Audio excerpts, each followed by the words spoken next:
Okay, അപ്പൊ നമ്മൾ ഇന്ന് പഠിക്കാൻ പോകുന്നത് നമ്മൾ ലാസ്റ്റ് ക്ലാസ്സിൽ പറയുന്നത് MongoDB ഡ്രൈവർ എന്ന് പറഞ്ഞിട്ടൊരു പാക്കേജ് ഉണ്ട്. നമ്മൾ ആ പാക്കേജ് ഉപയോഗിച്ചാണ് നമ്മുടെ എക്സ്പ്രസ് ആപ്ലിക്കേഷനും അതുപോലെ തന്നെ നമ്മുടെ ഡാറ്റാബേസ് തമ്മിൽ കണക്ട് ചെയ്യുന്നത് അല്ലേ? നമുക്ക് നോക്കാതെ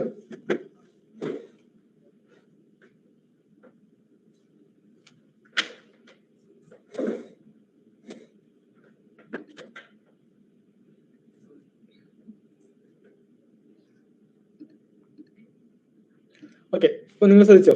അപ്പൊ നിങ്ങൾ ചെയ്യണം, നിങ്ങൾ നോക്കിയിട്ട് ചെയ്താൽ മതി. ഓക്കെ, അപ്പൊ അതിനായിട്ട് ഞാൻ പുതിയൊരു പ്രോജക്റ്റ് സ്റ്റാർട്ട് ചെയ്യണം. ഓക്കെ ആണല്ലോ? അപ്പൊ അതിനായിട്ട് ഞാൻ വരുന്നു 04 MongoDB പ്രോജക്റ്റ് പേര് കൊടുത്തു. ഓക്കെ, നമ്മുടെ ഫസ്റ്റ് സ്റ്റെപ്പ് എന്താ?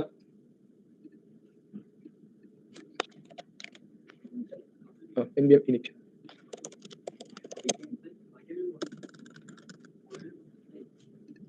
സീറ്റ് ഉണ്ടായിരുന്നു നമുക്ക് പോയപ്പോൾ. നോക്കാം. ഓക്കെ, അപ്പൊ നമ്മൾ npm init അടിച്ചു. നമ്മുടെ ഇന്ന് ശ്രദ്ധിച്ചിരിക്കണേ, കാര്യം ഇത് കംപ്ലീറ്റ്ലി എങ്ങനെ ബിൽഡ് ചെയ്യാനുള്ള കാര്യങ്ങൾ പറയാം. നമ്മൾ നോക്കിയിരിക്കുക, ശ്രദ്ധിച്ചിരിക്കുക. അപ്പോൾ ഫസ്റ്റ് സ്റ്റെപ്പ് നമ്മുടെ പാക്കേജ് എന്ന് പറഞ്ഞ ഫയൽ ക്രിയേറ്റ് ചെയ്യുക. നമ്മുടെ കോൺഫിഗറേഷൻ ഫയലാണ് അത് അല്ലേ? അപ്പോൾ അത് നമ്മൾ എങ്ങനെ ക്രിയേറ്റ് ചെയ്തത്? npm init അടിച്ചിട്ടാണ് ക്രിയേറ്റ് ചെയ്തത്. അപ്പോൾ അതിനുശേഷം നമുക്ക് അടുത്ത സ്റ്റെപ്പ് എന്ന് വെച്ചാൽ എന്താ? നമുക്ക് index.js ഫയൽ അല്ലെ, നമുക്ക് server.js എന്ന് എടുക്കാം. server.js ഒരു ഫയൽ ക്രിയേറ്റ് ചെയ്തു. ഇനി നമ്മുടെ package.js ഫയലിനകത്ത് നമ്മൾ എന്തൊക്കെ ചെയ്യണം? എന്നിട്ട് മെയിൻ server.js ആക്കുന്നു. എന്നിട്ട് റൺ ചെയ്യാനുള്ള കമാൻഡ് അല്ലേ, എന്താ? dev node server.js എന്നിട്ട് npm i നമുക്ക് എക്സ്പ്രസ് വേണം. പിന്നെന്താണ്, നമുക്ക് ഫ്രണ്ട് എൻഡ് കണക്ട് ചെയ്യണം. കോഴ്സ് ഇല്ലേ, കോഴ്സ് വേണം. വേറെ എന്ത് വേണം? തൽക്കാലം npm ഇത് എക്സ്പ്രസും കോഴ്സ് നമ്മൾ യൂസ് ചെയ്തു. ഇനി നമുക്ക് വേണ്ട എന്ത് ചെയ്യാം? Const express equal to require ഇത് കാണാൻ പറ്റില്ലേ? Express const app equal to express app dot listen 3000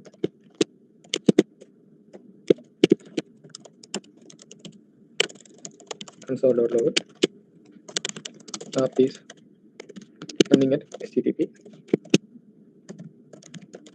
localhost എന്താ 3000 അല്ലേ? ഇനി നമുക്ക് എന്ത് ചെയ്യണം? ഇവിടെ കോഴ്സ് വേണ്ടിയാണ്. Const cors equal to require cors. അതുപോലെ തന്നെ നമുക്ക് മൾട്ടറോട് യൂസ് ചെയ്യാം. ഇമേജ് അപ്ലോഡ് എന്നോട് ചെയ്യാം. npm i multer const multer equal to require. നമ്മൾ ഫ്രണ്ട് എൻഡ് വഴി ഇമേജ് കാർഡിൽ നിന്ന് പഠിച്ചല്ലേ?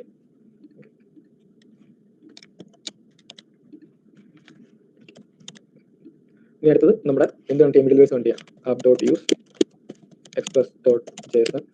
അതിന് കോഴ്സ് വേണ്ടി ചെയ്യണം. App dot use cors. അടുത്തെന്താ? App dot use express dot static topic.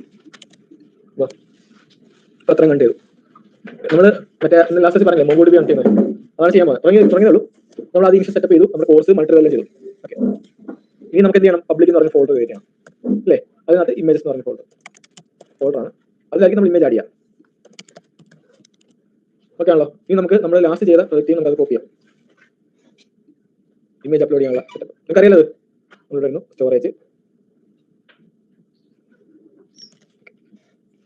എല്ലാം വേണ്ട.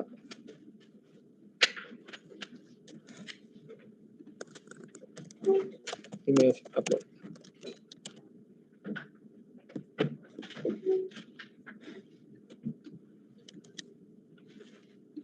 അപ്പോൾ ഇമേജ് അപ്ലോഡ് ചെയ്യാനുള്ള ഒരു റൗട്ട് ഉണ്ട്. നമ്മൾ ലോക്കൽ ഹോസ്റ്റ് 3000 ആക്കുന്നു.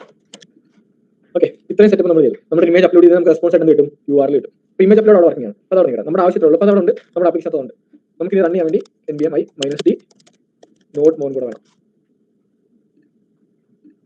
നോഡ് മോൺ എന്ന് പറഞ്ഞ പാക്കേജ് ഉണ്ട്. എല്ലാം സെറ്റാണ്. നമുക്ക് റൺ ചെയ്യാം. npm റൺ നമ്മുടെ ആപ്ലിക്കേഷൻ ഉണ്ടാവുന്നത്. ഓക്കെ, ഇനി അടുത്ത സ്റ്റെപ്പ് എന്ന് വെച്ചാൽ നമുക്ക് എങ്ങനെ നമ്മുടെ MongoDB ആയിട്ട് ഇതിനെ കണക്ട് ചെയ്യാനുള്ളത്.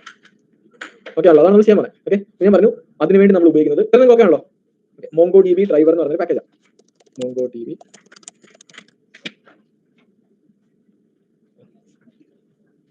ഇതാണ് ആ പാക്കേജ്. MongoDB ഡ്രൈവർ എന്ന് പറഞ്ഞ പാക്കേജ്. ഓക്കെ, ഈ പാക്കേജ് ഉണ്ട്. ഇതുപോലെ തന്നെ വേറൊരു പാക്കേജ് ഉണ്ട്, അതാണ് Mongoose. ഈ Mongoose എന്ന് പറഞ്ഞ പാക്കേജ് വളരെ എളുപ്പമാണ് യൂസ് ചെയ്യാൻ. ഓക്കെ, അതുകൊണ്ട് പൊതുവെ നമ്മൾ കമ്പനികളൊക്കെ പ്രോജക്റ്റിൽ ഉപയോഗിക്കുന്നത് Mongoose ആയിരിക്കും. MongoDB ഡ്രൈവർ എന്ന് പറഞ്ഞാൽ കുറച്ച് സാധനങ്ങളുണ്ട്. അപ്പം ഇത് നമുക്ക് ആദ്യം എങ്ങനെ യൂസ് ചെയ്യാൻ പഠിക്കാം. എന്നിട്ട് Mongoose ആണ് നമ്മൾ ഉപയോഗിക്കാം. നിങ്ങൾ പ്രോജക്റ്റ് ചെയ്യുമ്പോൾ Mongoose ഉപയോഗിച്ചാൽ മതി. ഓക്കെ, അപ്പം നമുക്ക് ആദ്യം MongoDB ഡ്രൈവർ എന്ന് പറഞ്ഞുള്ള ഈ പാക്കേജ് യൂസ് ചെയ്യണം. അപ്പം ഇതിനായിട്ട് നമ്മൾ കുറച്ച് ഡാറ്റാബേസിന്റെ സെറ്റപ്പുകളും കാര്യങ്ങളൊക്കെ നമ്മുടെ ആപ്ലിക്കേഷനിൽ യൂസ് ചെയ്യണം. ഓക്കെ, അപ്പോൾ അത് യൂസ് ചെയ്യാൻ വേണ്ടി നമ്മൾ എന്ത് ചെയ്യുക വെച്ചാൽ സെപ്പറേറ്റ് ഫോൾഡർ ക്രിയേറ്റ് ചെയ്യും. DB ഇതിനകത്താണ് നമ്മൾ ഡേറ്റാബേസിന്റെ കോഡുകളിലേക്ക് എഴുതാൻ പോകുന്നത്. എന്നിട്ട് ഇവിടെ നമ്മൾ index.js ഫയൽ കയറ്റി. ഓക്കെ ആണല്ലോ, ഈ ഫയലിനകത്താണ് നമ്മൾ ഡേറ്റാബേസിന്റെ കോഡ് എഴുതുന്നത്. നമുക്ക് വേണമെങ്കിൽ ഈ ഫയൽ തന്നെ എഴുതാം, പക്ഷെ നമ്മൾ ചെയ്യുന്നില്ല, നമ്മൾ സെപ്പറേറ്റ് ഫയലാണ് എഴുതുന്നത്. സെപ്പറേറ്റ് ഫയൽ എഴുതിയിട്ട് ഇവിടെ കണക്ട് ചെയ്യും, അവിടെ എക്സ്പോർട്ട് ചെയ്ത് ഇമ്പോർട്ട് ചെയ്യും, നമ്മൾ കമ്പൗണ്ട് എഴുതുന്ന പോലെ. ഓക്കെ, അപ്പം അതിന് വേണ്ടിയുള്ള സെറ്റപ്പ് എവിടെ നോക്കുകയാണെങ്കിൽ നിങ്ങൾ താഴേക്ക് ഈ ഒരു പാക്കേജ് എടുത്തിട്ട് നോക്കുകയാണെങ്കിൽ എങ്ങനെയാണ് ഇത് കണക്ട് ചെയ്യുന്നത് കൊടുത്തിട്ടുണ്ട്. ഇവിടെ കൊടുത്തിട്ടുണ്ട്, ഇത് ഉപയോഗിച്ചാണ് നമ്മൾ കണക്ട് ചെയ്യുക. ഓക്കെ ആണ്, അപ്പോൾ കുറച്ച് കണക്ട് ചെയ്യാനുള്ള ടൈംസ് ഉണ്ട്, നമ്മൾ അത് ജസ്റ്റ് യൂസ് ചെയ്താൽ മതി. ഓക്കെ, ഒന്നാം സ്റ്റെപ്പ് എന്ന് വെച്ചാൽ MongoDB എന്ന് പറഞ്ഞ ഈ പാക്കേജ് ഇൻസ്റ്റാൾ ചെയ്യുന്നതാണ്. ഓക്കെ, അപ്പോൾ അതിനായിട്ട് ഉണ്ടായിരുന്നു npm type MongoDB. ആ പാക്കേജ് ഇൻസ്റ്റാൾ ആയി. ഓക്കെ ആണല്ലോ, അതാണ് ഫസ്റ്റ് സ്റ്റെപ്പ്. അടുത്ത സ്റ്റെപ്പ് ഇവിടെ കൊടുത്തിട്ടുണ്ട്, നമ്മുടെ MongoDB എന്ന് പറഞ്ഞ ഇത് കണക്ട് ചെയ്യാനുള്ള കോഡാണ്. അതായത് നമ്മുടെ ആപ്ലിക്കേഷൻ ഡേറ്റാബേസുമായിട്ട് കണക്ട് ചെയ്യാം. അതിനുശേഷം പിന്നെ നമ്മൾ ഓരോ API ക്കകത്ത് എഴുതും, അങ്ങനെ ഓരോ കളക്ഷനിലേക്ക് നമ്മൾ ചെയ്തില്ലേ, നമ്മൾ ഇന്നലെ ഓരോ കളക്ഷനിലേക്ക് ഡേറ്റ ആഡ് ചെയ്തില്ലേ, അവിടെ റിട്രീവ് ചെയ്തില്ലേ, അത് നമ്മൾ ചെയ്യാൻ പോകുന്നുള്ളൂ. ഇത് നമ്മൾ ഡേറ്റാബേസിലേക്ക് കണക്ട് ചെയ്യാനുള്ള കോഡ് മാത്രം. ഓക്കെ, ഫസ്റ്റ് സ്റ്റെപ്പ് എന്ന് വെച്ചാൽ എന്ത് ചെയ്യുക, നമ്മൾ ഇവിടുന്ന് മോങ്കോ ക്ലയന്റ് എന്ന് പറയുന്ന ഒരു ഫംഗ്ഷൻ ഇമ്പോർട്ട് ചെയ്യാം. ഓക്കെ, എന്നിട്ട് നമ്മൾ ഇപ്പോൾ നമുക്കറിയാം നമ്മുടെ കമ്പ്യൂട്ടറിൽ MongoDB റൺ ചെയ്യുന്നുണ്ട്. നമ്മൾ ഇൻസ്റ്റാൾ ചെയ്തല്ലോ, നമ്മൾ റൺ ചെയ്യുന്നില്ലേ, നമ്മുടെ ആപ്ലിക്കേഷൻ നമ്മുടെ കമ്പ്യൂട്ടർ സ്റ്റാർട്ട് ചെയ്യുന്ന സമയത്ത് ഓട്ടോമാറ്റിക്കലി റൺ ആവും. ഓക്കെ, അപ്പോൾ ഇത് റൺ ആവുന്ന ഒരു സ്ഥലമുണ്ട്, നമ്മൾ പറയുന്നത് 27017 പറഞ്ഞൊരു പോർട്ട് നമ്പറിലാണ് റൺ ചെയ്യാം. ഓക്കെ ആണല്ലോ, അപ്പോൾ നമ്മൾ ഇവിടെ ആദ്യം കൊടുക്കണം നമ്മുടെ കമ്പ്യൂട്ടറിൽ എവിടെയാണ് MongoDB റൺ ചെയ്യുന്നത്. ഡിഫോൾട്ട് ആയിട്ടുള്ളതാണ് നമ്മൾ യൂസ് ചെയ്തത്. ഡിഫോൾട്ട് ആയിട്ടുള്ളത് 27017. ഇതാണ് അതിലേക്ക് കണക്ട് ചെയ്യാനുള്ള കണക്ഷൻ സ്ട്രിംഗ്. നമ്മുടെ കമ്പ്യൂട്ടറിൽ റൺ ചെയ്യുന്ന MongoDBയിലേക്ക് കണക്ട് ചെയ്യാനുള്ള കണക്ഷൻ സ്ട്രിംഗ് ആണ് ഇത്. നമുക്ക് ഈ കണക്ഷൻ സ്ട്രിംഗ് ഉപയോഗിച്ചിട്ടാണ് നമ്മുടെ ഡേറ്റാബേസ് നമ്മുടെ ബാക്ക് എൻഡും നമ്മുടെ ഡേറ്റാബേസും തമ്മിൽ നമ്മൾ കണക്ട് ചെയ്യുന്നത്. അതിനായിട്ട് ഞാൻ കോപ്പി ചെയ്യുന്നു, MongoDB://localhost 27017. ഓക്കെ, ഇതാണ് കണക്ഷൻ സ്ട്രിംഗ്. ഓക്കെ, ഇനി അടുത്ത സ്റ്റെപ്പ് വെച്ചാൽ നമ്മൾ കണക്ഷൻ സ്ട്രിംഗ് എടുക്കാം. എന്നിട്ട് നമ്മൾ ഇവിടെ ഇമ്പോർട്ട് ചെയ്തിരിക്കുന്ന Mongo ക്ലയന്റിലെ അതിലേക്ക് ഈ കണക്ഷൻ സ്ട്രിംഗ് പാസ് ചെയ്യണം. അപ്പോൾ നമ്മൾ ആ സ്റ്റെപ്പ് അതുപോലെ കോപ്പി ചെയ്താൽ മതി. ഓക്കെ, അപ്പോൾ എന്ത് ചെയ്യും, ഇവിടെ ക്ലയന്റ് എന്ന് പറഞ്ഞൊരു വേരിയബിൾ ക്രിയേറ്റ് ചെയ്യപ്പെടും. അവിടേക്ക് നമ്മുടെ ഈ ഒരു MongoDB ഈ ഒരു കണക്ഷൻ സ്ട്രിംഗിനെ ഇത് മനസ്സിലാക്കി, ഇതാണ് നമ്മുടെ കണക്ഷൻ സ്ട്രിംഗ്. അപ്പോൾ അത് ക്രിയേറ്റ് ചെയ്ത് നമ്മൾ ക്ലയന്റ് എന്ന് പറഞ്ഞ വേരിയബിൾ ഈ കിട്ടുന്ന ഒരു ഒബ്ജക്റ്റ് ആണ് ക്ലയന്റ് എന്ന് പറഞ്ഞ ഒബ്ജക്റ്റ്. ഇനി ഇവിടെ നമ്മൾ എന്ത് ചെയ്യുന്നത്, നമ്മൾ നമ്മുടെ MongoDBയിലേക്ക് കണക്ട് ചെയ്യാൻ വേണ്ടിയുള്ള ലിങ്ക് കൊടുത്തിട്ടുണ്ട്. ഓക്കെ, ഇനി നമ്മൾ ചെയ്യേണ്ടത് വെച്ചാൽ നമുക്ക് MongoDBക്കകത്തുള്ള ഏത് ഡേറ്റാബേസിലേക്ക് കണക്ട് ചെയ്യണം. ഈ സ്ട്രിംഗ് എന്തിനു വേണ്ടിയുള്ള നമ്മുടെ MongoDBയിലേക്കുള്ള സ്ട്രിംഗ് ആണിത്. അത് MongoDBയിലേക്ക് കണക്ട് ചെയ്യാൻ വേണ്ടിയുള്ള സ്ട്രിംഗ് ആണിത്. അടുത്ത സ്റ്റെപ്പ് എന്ന് വെച്ചാൽ നമുക്ക് എന്ത് ചെയ്യണം, നമ്മൾ MongoDBക്കകത്തുള്ള ഇഷ്ടംപോലെ ഡേറ്റാബേസ് നമുക്ക് ക്രിയേറ്റ് ചെയ്യാലോ. നമ്മൾ ലാസ്റ്റ് ഡേറ്റാബേസ് ക്രിയേറ്റ് ഉണ്ടായിരുന്നു അല്ലേ, പിന്നെ അതിനകത്ത് തന്നെ അഡ്മിൻ കോൺഫിഗ് ലോക്കൽ എന്ന് പറഞ്ഞ 3 ഡേറ്റാബേസ് നമ്മൾ കണ്ടു. ഇപ്പോൾ നമ്മൾ ചെയ്യാമെന്ന് വെച്ചാൽ നമുക്ക് ഏത് ഡേറ്റാബേസിലേക്കാണ് കണക്ട് ചെയ്യേണ്ടതെന്നുള്ളത് ഡേറ്റാബേസിന്റെ പേര് ഇവിടെ കൊടുക്കാം, DB name. അത് നമ്മൾ വേരിയബിളിലേക്ക് സ്റ്റോർ ചെയ്യുന്നു. അപ്പം നമുക്ക് കോമസ് എടുക്കാം,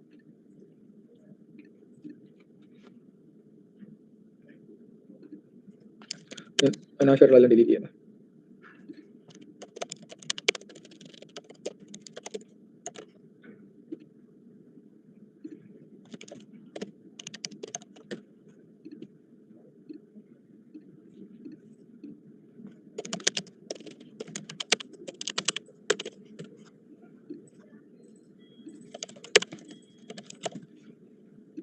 അവരുടേതായിട്ടുള്ള അഡ്മിനും കോൺഫിഗും ലോക്കൽ ഞാൻ കളയുന്നില്ല, ബാക്കിയെല്ലാം ഞാൻ കളയും. അടുത്ത സ്റ്റെപ്പ് വെച്ചാൽ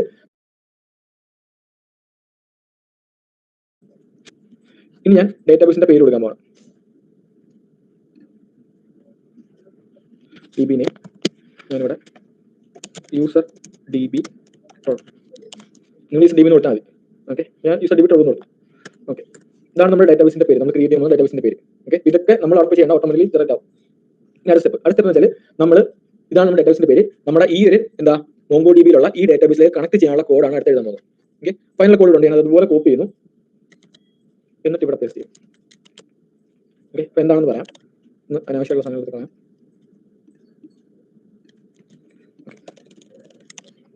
ഇപ്പം ഇവിടെ നോക്കിയേ, നമ്മൾ ഡേറ്റാബേസിലേക്ക് കണക്ട് ചെയ്യാന്നുള്ളത് asynchronous ആണ്.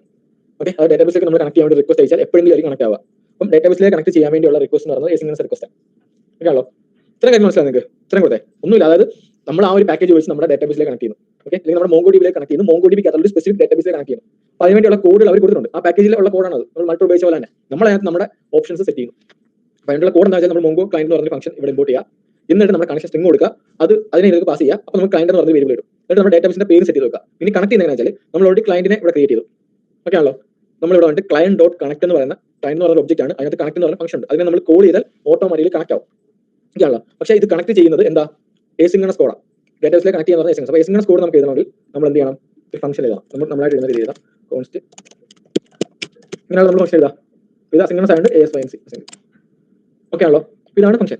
അപ്പോൾ നമ്മൾ ആ ഫംഗ്ഷൻ ഇവിടെ എഴുതുന്നു, ഫംഗ്ഷൻ ഇവിടെ എഴുതിയിട്ട് നമ്മൾ എന്ത് ചെയ്യുന്നു, ഇതാണ് ഫംഗ്ഷൻ. ആ ഫംഗ്ഷനകത്ത് നമ്മൾ എന്തുകൊണ്ട് ഫംഗ്ഷനകത്ത് എഴുതിയേ കാര്യം asynchronous കോഡാണ്. ഹാൻഡിൽ ചെയ്യണമെങ്കിൽ നമ്മൾ എന്ത് ചെയ്യണം, asynchronous ഫംഗ്ഷൻ എഴുതാൻ പറ്റും. ഇവിടെ ഉണ്ട് await client.connect എന്ന് കൊടുത്തു. അപ്പോൾ എന്ത് ചെയ്യും, ഈ ഫംഗ്ഷൻ നമ്മൾ കോൾ ചെയ്തില്ല, നമ്മൾ കോൾ ചെയ്യും. അപ്പം ഈ ഫംഗ്ഷൻ കോൾ ആവുന്ന സമയത്ത് ആദ്യമേ കണക്ട് ചെയ്യും. അപ്പോൾ ഡേറ്റാബേസിലേക്ക് കണക്ട് ചെയ്ത് കഴിഞ്ഞാൽ ആ ഒരു സെർവറിലേക്ക് കണക്ട് ചെയ്ത് കഴിഞ്ഞാൽ കണക്റ്റഡ് സക്സസ്ഫുള്ളി ടു സെർവർ എന്ന് പ്രിന്റ് ചെയ്യും. നിങ്ങൾ കാണാൻ പറ്റുമോ കണക്ട് ചെയ്യുന്നത്? എന്നിട്ട് അപ്പൊ എന്ത് ചെയ്തു, നമ്മുടെ ആ ഒരു മോങ്കോ ഡിബിയിലേക്ക് കണക്ട് ആയി. ഈ മോങ്കോ ഡിബിക്കകത്തുള്ള ഏത് ഡേറ്റാബേസിലേക്ക് കണക്ട് ചെയ്യേണ്ടത്? യൂസർ DB ഡോട്ട് അല്ലേ, അതിലേക്ക് കണക്ട് ചെയ്യാൻ വേണ്ടി ഈ ക്ലയന്റ് ഡോട്ട് DB എന്ന് പറഞ്ഞിട്ട് DB നെയിം കൊടുക്കാം. ഓക്കെ, ഇങ്ങനെ കൊടുത്താൽ നമ്മുടെ ഡേറ്റാബേസിലേക്ക് കണക്ട് ആവും. അതായത് നമ്മുടെ മോങ്കോ ഡിബിക്കകത്തുള്ള നമ്മൾ പറഞ്ഞു കൊടുത്തേക്കുന്ന ഡേറ്റാബേസിലേക്ക് കണക്ട് ആവും. എന്നിട്ട് ആ ഡേറ്റാബേസിന്റെ ഒരു റെഫറൻസ് ഈ DB എന്ന് പറഞ്ഞ വേരിയബിളിലേക്ക് വരും. അതായത് നമ്മൾ ഈ DB എന്ന് പറയുന്ന ആ ഒരു വേരിയബിളിൽ ചെയ്യുന്ന ഓപ്പറേഷൻസ് എല്ലാം ഈ മോങ്കോ DB ഡ്രൈവർ പോയിട്ട് ശരിക്കുള്ള ഡേറ്റാബേസ് ചെയ്യും. മനസ്സിലായോ?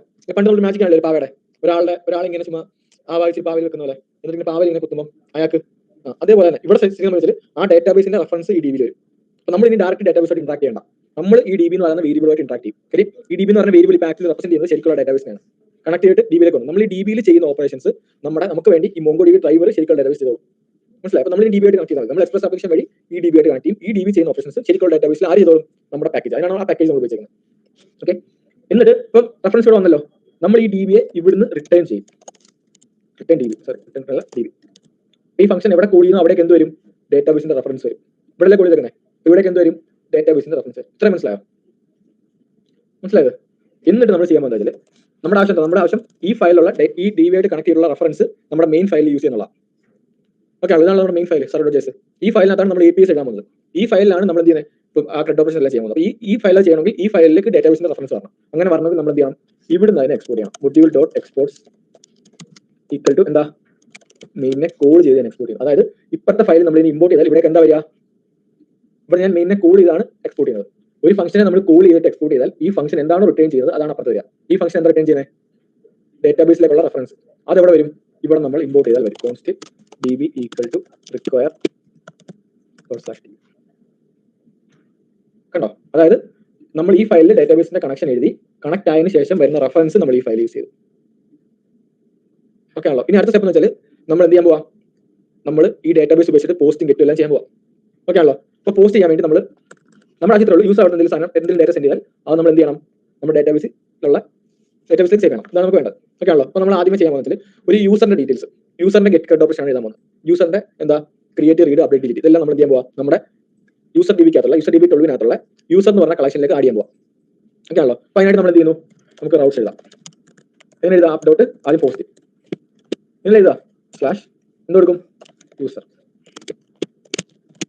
നമ്മുടെ ഫംഗ്ഷൻ എന്ന് പറയുന്നത് ഇപ്പം ഇവിടെ ഞാൻ റിക്വസ്റ്റ് കൊടുക്കുന്നു, റെസ്പോൺസ് കൊടുക്കുന്നു. ഓക്കെ ആണല്ലോ? എന്നിട്ട് നമുക്ക് ഇവിടെ എന്ത് കിട്ടും? ബോഡി കിട്ടും അല്ലേ? ഇപ്പം യൂസർ ഡീറ്റെയിൽസ് ആണ് കോൺസ്റ്റ്, നമുക്ക് അതിനെ എടുക്കാം. Rick dot body. അപ്പം യൂസർ ഡീറ്റെയിൽസ് ആയിട്ട് ഫസ്റ്റ് നെയിം അയക്കും, ലാസ്റ്റ് നെയിം അയക്കും. നമ്മളെല്ലാം ഡീസ്ട്രക്ചർ ചെയ്യാം. അതറിയാലോ നമുക്ക്? ഡീസ്ട്രക്ചറിങ് ലാസ്റ്റ് നെയിം, ഏജ്, അതായത് റിക്വസ്റ്റ് ഡോട്ട് ബോഡിയായിട്ട് അയക്കുന്ന സാധനം എല്ലാം കൂടി ഇങ്ങനെ എടുക്കാൻ പറ്റും. ഏജ്, പ്ലേസ്, ഇതാണ് അയക്കുന്നത്. First name, last name, age, place. Okay ആണല്ലോ? ഇത് നമ്മൾ എടുത്തു. നമ്മുടെ ആവശ്യം എന്താ? ഇത് ഈ വന്ന സാധനം ഒരു യൂസർ അവിടെ റിക്വസ്റ്റ് അയച്ചാൽ ഒരു കാര്യം ഞാൻ return dot status 200 JSON message user add. ഇതാണ് റെസ്പോൺസ്. അപ്പോൾ ആദ്യമേ നമുക്ക് എന്ത് ചെയ്യാം? ഇതൊക്കെ വർക്ക് ആവുന്നുണ്ടോ നോക്കാം. ഓക്കെ, ഇവിടെ ഞാൻ console dot log Rick dot body ഞാൻ വാങ്ങിച്ചെങ്കിലും ഞാൻ റിക് ഡോട്ട് ബോഡിയെ കൺസോൾ ചെയ്യും. ഇത്രയും സെറ്റപ്പ് ചെയ്തു. ഈ ഒരു റൗട്ട് വർക്ക് ആവുന്നുണ്ടോ നോക്കാം. നമ്മൾ ഡേറ്റാബേസിൽ കാര്യങ്ങൾ കൊടുക്കാൻ ചെയ്തിട്ടില്ല. ഓക്കെ, അതിനുവേണ്ടി നമുക്ക് എന്ത് ചെയ്യുന്നു? റൺ ചെയ്യാം. npm run. ഇത് നമ്മുടെ പോസ്റ്റ്മാൻ എടുക്കുന്നു. നമുക്ക് എന്ത് ചെയ്യാം? നമ്മുടെ വർക്ക് സ്പേസിലേക്ക്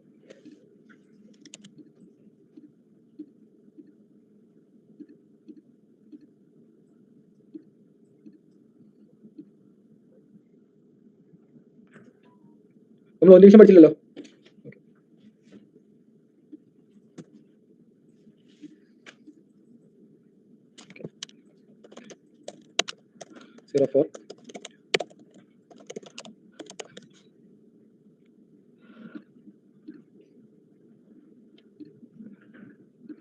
ഫസ്റ്റ് റിക്വസ്റ്റ് ആഡ് ചെയ്യാൻ പോകണം. എന്താ?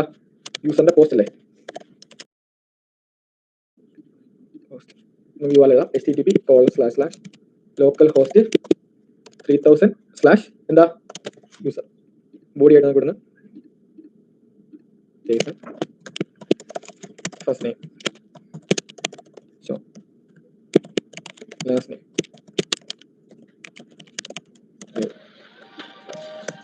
ഏജ് 45, അതുപോലെ പ്ലേസ്. ഓക്കെ, ഇതാണ് നമ്മൾ സെൻഡ് ചെയ്യാൻ പോകുന്നത്. അല്ലെങ്കിൽ ഇവിടുന്ന് സെൻഡ് അടിക്കുന്നു. റെസ്പോൺസിബിലിറ്റി യൂസർ ആടൊന്നും ആയിട്ടില്ല, നമ്മളെല്ലാം കോഡ് ചെയ്തിട്ടില്ല. ഇപ്പോൾ നോക്കുകയാണെങ്കിൽ നമ്മൾ സെൻഡ് ചെയ്ത ഡേറ്റ ഇവിടെ കൺസോൾ ചെയ്തിട്ടുണ്ട്. First name, last name, age, place. Okay ആണല്ലോ. ഓക്കെ, അപ്പോൾ ഇത് വർക്കായി. ഇനി നമ്മൾ ഇവിടെ എഴുതാൻ പോകുന്ന കോഡ് എന്താണെന്ന് വെച്ചാൽ നമ്മുടെ ഡേറ്റാബേസിലേക്ക് ഡേറ്റ ആഡ് ചെയ്യുന്ന കോഡാണ്. ഓക്കെ ആണല്ലോ. അപ്പം ഡേറ്റാബേസിലേക്ക് ഡേറ്റ ആഡ് ചെയ്യാന്ന് പറയുന്നത് asynchronous ആണ്. ഡേറ്റാബേസിലേക്ക് നമ്മൾ ആഡ് ചെയ്യാൻ വേണ്ടി റിക്വസ്റ്റ് സെൻഡ് ചെയ്യുന്നു, എപ്പോഴെങ്കിലും റെസ്പോൺസ് വരിക. അതുകൊണ്ട് തന്നെ നമ്മുടെ ഈ ഫംഗ്ഷനെ നമ്മൾ async ആക്കും. ഓക്കെ, കാരണം അതിനകത്ത് നമ്മൾ എഴുതാൻ പോകുന്ന ഡേറ്റാബേസിലേക്ക് ആഡ് ചെയ്യുന്ന കോഡ് asynchronous കോഡാണ്. മനസ്സിലായത്? ഇവിടെ എന്തുകൊണ്ട് async കോഡ് മനസ്സിലായോ? കാരണം ഇതിനകത്ത് നമ്മൾ എഴുതാൻ പോകുന്നത് asynchronous കോഡാണ്. ഓക്കെ, അതിനുവേണ്ടി നമ്മൾ ഫംഗ്ഷൻ asynchronous കൊടുത്തു. ഇനി ഫസ്റ്റ് സ്റ്റെപ്പ് നമ്മൾ കളക്ഷൻ ക്രിയേറ്റ് ചെയ്യാം, എന്നിട്ട് കളക്ഷനിലേക്ക് ആഡ് ചെയ്യാനുള്ള. ഓക്കെ ആണല്ലോ. അപ്പം ഇതിന് മുമ്പായിട്ട് കാര്യം ചെയ്യണം. നമുക്കിപ്പോൾ അവിടെ ഒരു കളക്ഷനോ അല്ലെങ്കിൽ ഡേറ്റാബേസോ ഇല്ലല്ലോ. നമ്മൾ കണക്ട് ചെയ്ത ഡേറ്റാബേസിന്റെ പേരെന്താ? User DB tool. അപ്പോൾ നമുക്ക് എന്ത് ചെയ്യാം? ഇവിടെ വന്നിട്ട് നമ്മുടെ ഡേറ്റാബേസിൽ പുതിയ ഡേറ്റാബേസ് ക്രിയേറ്റ് ചെയ്യാം. ഓക്കെ ആണല്ലോ. MongoDB പുതിയ ഡേറ്റാബേസ്. അപ്പോൾ നമ്മൾ ഇതുവരെ പഠിച്ച എങ്ങനെയായിരുന്നു? നമ്മൾ Mongo വഴിയായിരുന്നു പഠിച്ചത്. Mongo ചെയ്യുമ്പോൾ എങ്ങനെ ക്രിയേറ്റ് ചെയ്യുന്നത്? എടുക്കുക, യൂസ് ഉപയോഗിച്ചിട്ട്. പിന്നെ എന്നിട്ട് നമ്മൾ എന്ത് ചെയ്യുക? Collection create collection db.create collection കളക്ഷൻ്റെ പേര്. പിന്നെ ക്രിയേറ്റ് ചെയ്യാൻ കളക്ഷൻ ക്രിയേറ്റ് കളക്ഷൻ ആയിരുന്നു. ഓക്കെ, അതിന് പകരം നമുക്ക് വേണമെങ്കിൽ എന്ത് ചെയ്യാം? കോമ്പസ് ഉപയോഗിച്ച് ചെയ്യാം. കോമ്പസ് ഉപയോഗിച്ചാണെങ്കിൽ നമ്മൾ അത് കണക്ട് ചെയ്യുക. ഇവിടെ വന്നിട്ട് ഒരു പ്ലസ് ബട്ടൺ ഉണ്ട്, അത് കൊടുക്കുക. അപ്പോൾ നമുക്ക് പുതിയ ഡേറ്റാബേസ് ക്രിയേറ്റ് ചെയ്യാനുള്ള ഒരു ഓപ്ഷൻ വരും. നമ്മുടെ പേരെന്താ? User DB tool. അതുകൊണ്ട് യൂസർ DB tool. അതിൽ കളക്ഷൻ്റെ പേര് യൂസേഴ്സ് കൊടുക്കാം. ഓക്കെ, ഞാനിവിടെ ക്രിയേറ്റ് കൊടുത്താൽ അങ്ങനെ ഒരു ഡേറ്റാബേസ് അങ്ങനെ കളക്ഷൻ ക്രിയേറ്റ് ആവും. അപ്പോൾ കളക്ഷനിനകത്ത് ഡേറ്റ ഒന്നും ഇല്ല, യൂസർ DB tool. ഓക്കെ ആണല്ലോ. അപ്പോൾ അത് ക്രിയേറ്റ് ആയി. ഇനി നമ്മുടെ ആവശ്യം വെച്ചാൽ ഒരു യൂസർ ഇവിടെ നിന്ന് ഡേറ്റ സെൻഡ് ചെയ്താൽ നമ്മൾ ഇവിടെ കളക്ഷനിലേക്ക് കണക്ട് ചെയ്യുക, എന്നിട്ട് ഡേറ്റ ആഡ് ചെയ്യുക. ഇതാണ് നമ്മുടെ കോഡ്. ഓക്കെ, അപ്പോൾ കളക്ഷനിലേക്ക് കണക്ട് ചെയ്യാനുള്ള കോഡാണ് db.collection കളക്ഷൻ്റെ പേര്. ഓക്കെ ആണല്ലോ. അപ്പോൾ നമ്മൾ ആദ്യമേ കളക്ഷനിലേക്ക് കണക്ട് ചെയ്യുന്നു, എന്നിട്ട് കളക്ഷൻ്റെ റെഫറൻസ് നമുക്ക് നമ്മുടെ എന്തുണ്ട്? ഡേറ്റാബേസിന്റെ റെഫറൻസ് ഉണ്ട്. എവിടെ ഉണ്ട്? DB ഉണ്ട്. അപ്പോൾ നമ്മൾ ഈ കളക്ഷൻ്റെ റെഫറൻസ് എടുക്കാൻ പോകാം. അതിനുവേണ്ടി const collection equal to. Okay, നിങ്ങൾ ശ്രദ്ധിക്കേണ്ട കാര്യം എന്തായാലും നമ്മളിവിടെ DB റിക്വയർ ചെയ്തു അല്ലേ? DB എവിടെ നിന്നാണ് വരുന്നത്? ഈ ഫയലിൽ നിന്ന്. DB വരുന്നത് ഏത് ഫംഗ്ഷനിൽ നിന്നാണ്? മെയിൻ എന്ന് പറഞ്ഞ ഫംഗ്ഷനിൽ നിന്നാണ്. മെയിൻ എന്ന് പറഞ്ഞ ഫംഗ്ഷൻ എന്ത് ഫംഗ്ഷനാണ്? അസിൻക്രണസ്. ഒരു അസിൻക്രണസ് ഫംഗ്ഷൻ റിട്ടേൺ ചെയ്യുന്ന വാല്യൂ നമുക്ക് കിട്ടണമെങ്കിൽ നമ്മൾ അതിലും അവൈറ്റ് ഉപയോഗിക്കണം. കാര്യം അസിൻക്രണസ് ഫംഗ്ഷൻ എപ്പോഴെങ്കിലും റിട്ടേൺ നമ്മൾ ആ ഫംഗ്ഷൻ എക്സിക്യൂട്ട് ചെയ്ത് എപ്പോഴെങ്കിലും ആയിരിക്കും ഇത് കണക്ട് ആവുക, എപ്പോഴെങ്കിലും ആയിരിക്കും റിട്ടേൺ ചെയ്യുക. കാര്യം ഈ ലൈൻ വർക്ക് ആയാലും അടുത്ത ലൈൻ വർക്ക് ആവുള്ളൂ. അതാണല്ലോ അസിൻക്രണസ് ഫംഗ്ഷന്റെ ഇത്. അപ്പം ഈ ലൈൻ എപ്പോഴെങ്കിലും ആയിരിക്കും വർക്ക് ആവുന്നത്. അപ്പം അതുപോലെ തന്നെ ഈ റിട്ടേൺ സംഭവിക്കുന്നത് എപ്പോഴെങ്കിലും ആയിരിക്കും. കാര്യം ഇത് കണക്ട് ആയതിനു ശേഷമേ റിട്ടേൺ സംഭവിക്കുള്ളൂ. അതുകൊണ്ട് തന്നെ ഒരു asynchronous ഫംഗ്ഷൻ റിട്ടേൺ ചെയ്യുന്ന വാല്യൂ നമുക്ക് യൂസ് ചെയ്യണമെങ്കിൽ നമ്മൾ അവൈറ്റ് ഉപയോഗിക്കണം. അതായത് DBക്ക് മാത്രമാണ് ഇവിടെ വന്നിട്ട് നമ്മൾ അവൈറ്റ് DB എന്ന് കൊടുക്കണം. അതായത് DB വന്നതിന് ശേഷം, അതായത് നമ്മൾ റിക്വസ്റ്റ് അയച്ചാൽ DB എന്ന് പറയുന്ന വേരിയബിളിനകത്ത് റെഫറൻസ് വന്നതിന് ശേഷമേ നമുക്ക് എന്ത് ചെയ്യാൻ പറ്റുള്ളൂ? അതിലുള്ള കളക്ഷനിലേക്ക് കണക്ട് ചെയ്യാൻ പറ്റുള്ളൂ. പറഞ്ഞു മനസ്സിലായോ? അപ്പോൾ ഈ DB വന്നതിന് ശേഷം മാത്രമേ നമുക്ക് എന്ത് ചെയ്യാൻ പറ്റുള്ളൂ? കളക്ഷനിലേക്ക് കണക്ട് ചെയ്യാൻ പറ്റും. അതുകൊണ്ട് തന്നെ അവൈറ്റ് DB. ഇനി കളക്ഷനിലേക്ക് കണക്ട് ചെയ്യാനുള്ള ഡോട്ട് കളക്ഷൻ കളക്ഷന്റെ പേര്. നമ്മുടെ കളക്ഷന്റെ പേര് എന്താ? യൂസേഴ്സ്. ഇവിടെ ഒരു ബ്രാക്കറ്റ് വന്നുണ്ട് ഇങ്ങനെ. നമ്മളിത് അങ്ങനെ ഒരു സിന്റാക്സ് കണ്ടില്ലല്ലോ. അങ്ങനെ എന്താ വെച്ചാൽ ഇവിടെ അവൈറ്റ് ആർക്കാ? DBക്ക് മാത്രമാണ്. നമ്മൾ ഇൻ കേസ് ഇങ്ങനെയാണ് കൊടുക്കുന്നതെങ്കിൽ ഈ അവൈറ്റ് വരുന്നത് ഈ ഓപ്പറേഷനാണ്. DB ഡോട്ട് കളക്ഷൻ എന്ന് പറഞ്ഞ ഓപ്പറേഷനാണ് അവൈറ്റ് വരിക. അതായത് DB കിട്ടിയതിന് ശേഷം കളക്ഷനിലേക്ക് കണക്ട് ചെയ്യുന്ന ഓപ്പറേഷനാണ് അവൈറ്റ് വരിക. മനസ്സിലാണ്ടോ? നമുക്ക് അതിനല്ല അവൈറ്റ് വേണ്ടത്. നമുക്ക് അവൈറ്റ് വേണ്ടത് DBക്ക് മാത്രം. അതുകൊണ്ടാണ് ഇവിടെ ഒരു ബ്രാക്കറ്റ് ഇടുന്നത്. അപ്പം ഈ അവൈറ്റ് DBക്ക് മാത്രം. അതായത് ഇത് വർക്ക് ചെയ്യുന്നത് എങ്ങനെയാണെന്ന് വെച്ചാൽ നമ്മൾ അവിടെ നിന്ന് പോസ്റ്റ് റിക്വസ്റ്റ് അയക്കുന്നു, നമ്മൾ ഇവിടെ ബോഡിക്കകത്തും ഡേറ്റ എടുക്കുന്നു, അതിന് ശേഷം ഇവിടെ വരുന്നു, DB വന്നതിന് ശേഷം കളക്ഷനിലേക്ക് കണക്ട് ചെയ്യുന്നു. കണ്ടോ? അതല്ല ഇങ്ങനെയാണ് കൊടുത്തെങ്കിൽ DB ഡോട്ട് കളക്ഷനിലേക്ക് കണക്ട് ചെയ്യുന്നതിനാണ് അവൈറ്റ് വരിക. നമുക്ക് അങ്ങനെയല്ല വേണ്ട. DB വന്നതിന് ശേഷമേ കളക്ഷനിലേക്ക് കണക്ട് ചെയ്യാവുള്ളൂ. മനസ്സിലാവും? നിങ്ങൾക്ക് ഇങ്ങനെ കൊടുക്കാം, അല്ലെങ്കിൽ കോൺസ്റ്റ് ഡേറ്റാബേസ് ഈക്വൽ ടു ആദ്യം DBക്ക് വേണ്ടി അവൈറ്റ് ചെയ്യാം. ഓക്കെ, അപ്പം എന്ത് ചെയ്യും? ഡേറ്റാബേസ് വന്നതിന് ശേഷമേ ഈ വേരിയബിളിലേക്ക് വരുള്ളൂ. എന്നിട്ട് നമുക്ക് ഇവിടെ എന്ത് ചെയ്യാം? ഇവിടെ അവൈറ്റ് കൊടുക്കാതെ ഡേറ്റാബേസ് ഡോട്ട് കളക്ഷൻ ഇങ്ങനെ എഴുതാം. പറഞ്ഞല്ലോ, മനസ്സിലായോ? അതായത് DB ആണ് ഇവിടെ വരേണ്ടത്, ആ റെഫറൻസ് ആണ് വരേണ്ടത്. റെഫറൻസ് എപ്പോഴേ വരുള്ളൂ? കണക്ട് ചെയ്തതിന് ശേഷം. ഓക്കെ, അപ്പം ഈ DB ഇവിടെ അസിൻക്രണസ് ആണ്. അതുകൊണ്ട് നമ്മൾ എന്ത് ചെയ്തു? ഒന്ന് ഇങ്ങനെ വായിക്കാം, അല്ലെങ്കിൽ ഇങ്ങനെ ചെയ്യാം. ആ ബ്രാക്കറ്റ് അവിടെ ഇമ്പോർട്ടന്റ് ആണ്. ഓക്കെ ആണല്ലോ. അപ്പൊ നമ്മൾ കളക്ഷനിലേക്ക് കണക്ട് ചെയ്തു. ഇനി നമുക്ക് എന്താ വേണ്ടേ? നമുക്ക് ആഡ് ചെയ്യണം. നമുക്ക് ആഡ് ചെയ്യാൻ ഇവിടെ എന്താ? Collection dot insert one or insert many. നമുക്കിപ്പോൾ ഒരു യൂസറിനെ ആഡ് ചെയ്താൽ മതി. ഓക്കെ, ബട്ട് നമ്മൾ എന്ത് ചെയ്തു? നമ്മൾ DB റെഫറൻസ് എടുത്തു. ഇനി നമുക്ക് ഡേറ്റാബേസിലേക്ക് അങ്ങോട്ട് ആഡ് ചെയ്യണം. ഈ ഡേറ്റാബേസിൽ അങ്ങോട്ട് ആഡ് ചെയ്യുന്നതും asynchronous ആണ്. അതായത് ഡേറ്റാബേസ് ഓപ്പറേഷൻസ് എല്ലാം asynchronous ആണ്. ഡേറ്റാബേസിലേക്ക് കണക്ട് ചെയ്യുന്നത്, DB റെഫറൻസ് എടുക്കുന്നത്, ഡേറ്റാബേസിലേക്ക് ആഡ് ചെയ്യുന്നത്, ഡേറ്റാബേസിൽ ഗെറ്റ് ചെയ്യുന്നത്, ഇതെല്ലാം എന്താ? asynchronous ആണ്. അതായത് നമുക്ക് ഇവിടെ വന്നിട്ട് കോൺസ്റ്റ് റെസ്പോൺസ് വെച്ചാൽ ഡേറ്റാബേസിലേക്ക് നമ്മൾ ആഡ് ചെയ്തതിന് ശേഷം വരുന്ന റെസ്പോൺസ് ഉണ്ടല്ലോ, ഇതിൽ നമ്മൾ ആഡ് ചെയ്തതിന് ശേഷം വന്നില്ല, അക്നോളജ് ട്രൂ എന്നൊക്കെ പറഞ്ഞിട്ട് ആ റെസ്പോൺസ് ഈക്വൽ ടു അവൈറ്റ് നമ്മുടെ കളക്ഷൻ ഡോട്ട് ഇൻസേർട്ട് വൺ. നമ്മൾ എന്ത് ഇൻസേർട്ട് ചെയ്യാൻ പോണേ? ഫസ്റ്റ് നെയിം എന്ന് പറഞ്ഞ കീഴിൽ ഫസ്റ്റ് നെയിം, ലാസ്റ്റ് നെയിം, അതുപോലെ ഏജ്, അതുപോലെ സൈസ്. ഇങ്ങനെ കൊടുക്കണമെന്നില്ല, റെഡ് ബോഡി മാത്രം കൊടുത്താലും മതി. എങ്ങനെ കൊടുക്കുന്നേ ഉള്ളൂ. ഓക്കെ, അതായത് നമ്മൾ അവിടെ നിന്ന് പോസ്റ്റ് റിക്വസ്റ്റ് അയച്ചാൽ ആദ്യമേ ഡേറ്റാബേസുമായിട്ട് കണക്ട് ചെയ്യും, ഡേറ്റാബേസുള്ള കളക്ഷനുമായിട്ട് കണക്ട് ചെയ്യും, എന്നിട്ട് ആ കളക്ഷനിലേക്ക് ഇൻസേർട്ട് ചെയ്യും. ഇൻസേർട്ട് ചെയ്തതിന് ശേഷം നമുക്ക് എന്ത് വേണം? യൂസർ ആഡഡ് എന്ന് പറഞ്ഞ റെസ്പോൺസ് വേണം. ഓക്കെ ആണല്ലോ. അതിനോട് നമ്മൾ റെസ്പോൺസ് അയച്ചു. ഇൻ കേസ് ഇതിനകത്ത് എന്തെങ്കിലും ഒരു ഇഷ്യൂ വന്നാൽ അത് ഹാൻഡിൽ ചെയ്യാൻ നമുക്ക് എന്ത് ഉപയോഗിക്കാം?